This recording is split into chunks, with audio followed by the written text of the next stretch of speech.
Hey guys, Zack here, and welcome back to another action figure review, and today we'll be taking a look at the Jurassic World Fallen Kingdom Attack Pack Dimorphodon. Now we're moving on to the actual Jurassic World toy line. We're done with the Battle Damage line, and we're done with the Legacy line.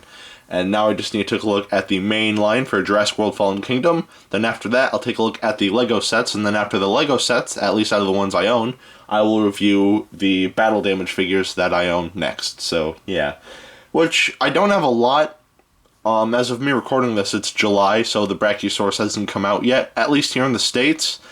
People in Brazil have gotten it already, but not here in the States. But the only two figures from the Dino Rivals line I have would be the Styracosaurus and the Dracorex. So, yeah. Anyway, with all of that out of the way, here's the Dimorphodon, the second pterosaur in the Jurassic Park franchise, which is honestly kind of surprising to me.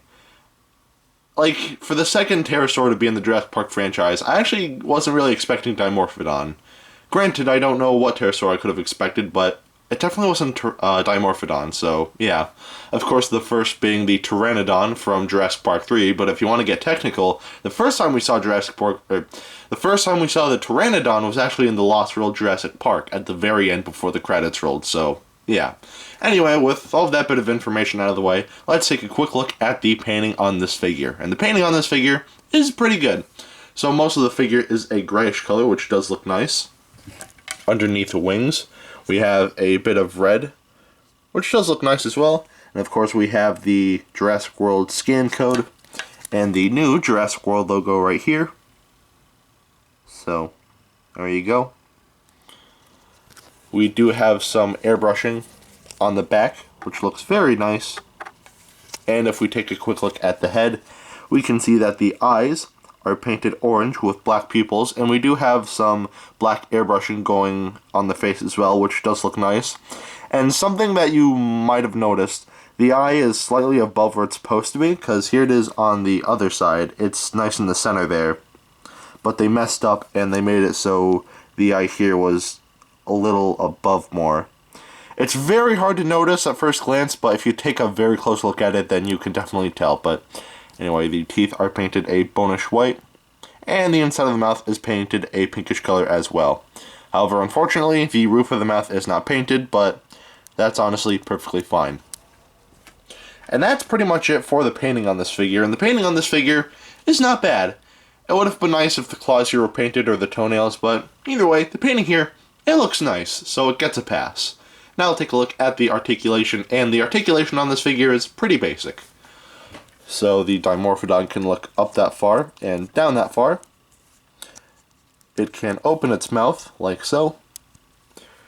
The wings can move 360, but they can also move outwards as well, so you can kind of have them flying around, which is cool.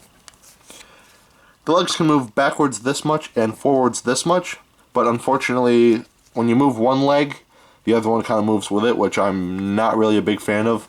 I personally would have been more of a fan of each leg moving on their own, but either way, it's perfectly fine. And that's pretty much it for the articulation on this figure. Not a lot, but the Attack Pack line is a very basic line in the Jurassic World toy line, so yeah. Don't expect a lot of articulation with these figures. Actually, this is the only Attack Pack figure I have. That and the Legacy Dilophosaurus, but other than that, I just have those two. But anyway, with that out of the way, that's pretty much it for the articulation on this figure. And the articulation on this figure, for what it is, it's good. I like it a lot, and everything feels nice. Again, I'm not really a big fan of how the legs are handled, but it's still nice. So, yeah. Well, that's pretty much it for the articulation, as I just said. So the articulation on this figure, I'd say gets a pass. I'd say the articulation is good enough, so yeah.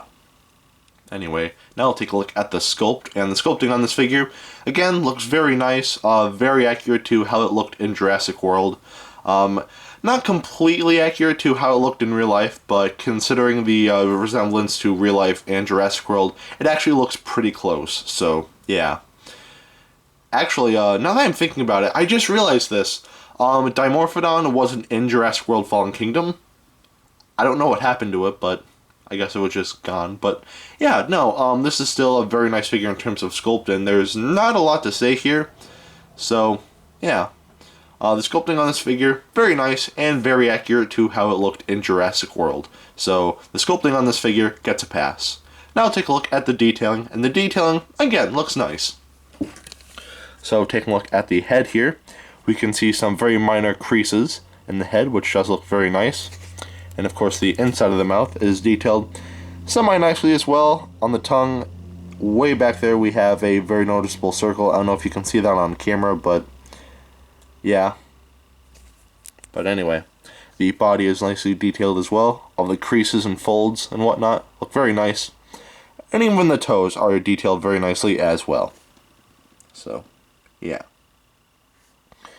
The underside of the wings are detailed very nicely as well. We have some wrinkles and creases, which looks nice. And of course we have some legal information. So, yeah. And even right here we do see some of the bones of the animal, which looks very nice.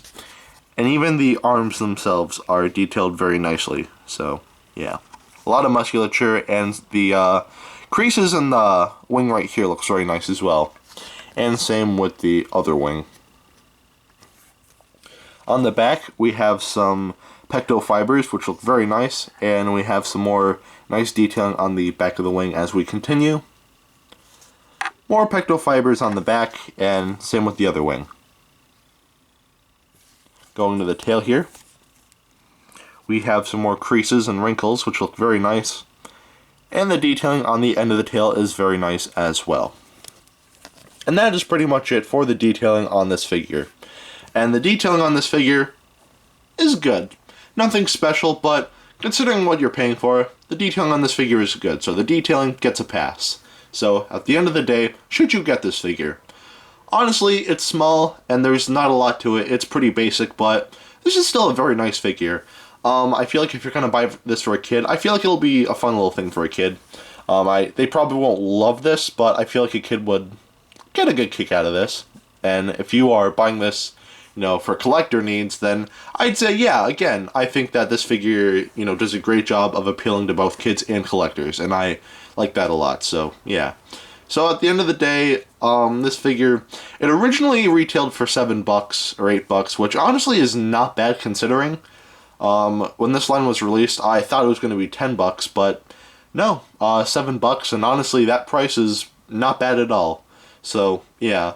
You could do worse, you could do better. There are, better looking figures that are $7, but honestly, for $7 for this figure, it's not bad at all. In fact, this is probably, in my opinion, one of the best Attack Pack figures in the Jurassic World line, so, yeah.